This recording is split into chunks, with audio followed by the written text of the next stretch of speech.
Teacher talking sports, what it does, what do, how we live. And of course, it was last off season where the New York Mets pilfered Juan Soto away from the Yankees in free agency, giving him quite the large deal. Now, for the second straight off season, the Mets have taken someone from the Yankees. Now, this isn't as high profile as Soto, and it's a guy who's coming off arguably the worst season of his career.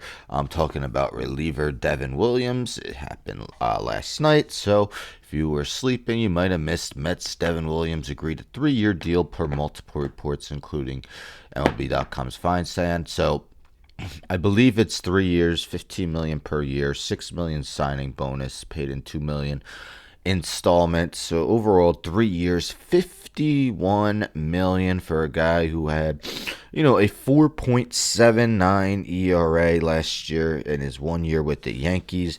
3 years prior to that had ERAs under 2 in each one. He still struck out 13.1 batters per 9 innings last year, but was at 15.8 the previous year. It was actually a career low other than his 13-game stint in his first year in 2019. And he did lose his closer job with the Yankees, but if you look at the underlying numbers, he definitely pitched better than to the tune of a 4.79 ERA.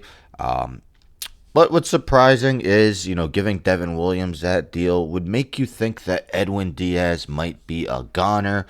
But according to so this is MLB trade rumors, so it mentions apparently this signing won't completely shut the door on Diaz staying in Queens. Anthony DeComo of MLB.com was among those to report that the Mets still have interest in re-signing Diaz. So also mentions that he's seeking a deal in the 5-year, $100 million range.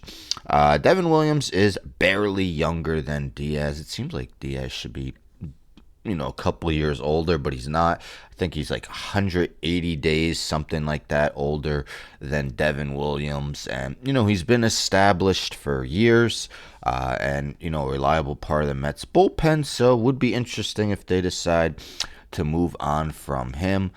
This was written a couple weeks ago. JustBaseball.com mentions some potential suitors for Diaz, mentions the Mets, of course.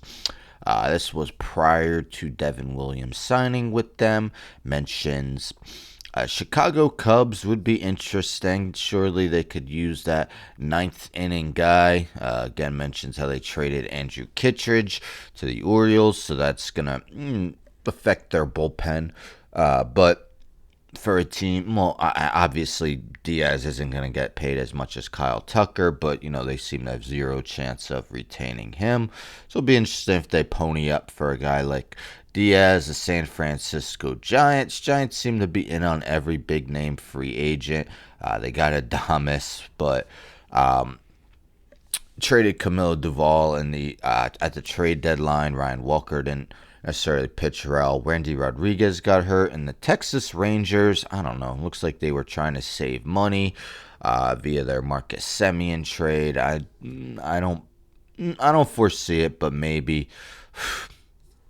Yeah, look at the last team mentioned, the Los Angeles Dodgers. I'm just gonna stop there. But Mets fans probably remember Devin Williams most for this, the homer. Down 2 runs, a 3-run homer by Alonso, helping them advance past the Milwaukee Brewers. So that's probably the lasting memory that Mets fans have of Devin Williams, and of course Pete Alonso, also a free agent, so they may be signing the guy who gave up the homer and letting go the guy who's the franchise leader in homers and hit that home run. But what are your thoughts? Was this a wise move by the Mets? I can't imagine them spending that much on a closer and a setup guy if they were to bring back Diaz, but it's the Mets, so you never know with Steve Cohen. But interesting signing. Would be a great deal if they get the 2021 to 2022 to 2024 version of him rather than last year. But again, wasn't as bad as his numbers show. He actually had a 2.68 FIP last season.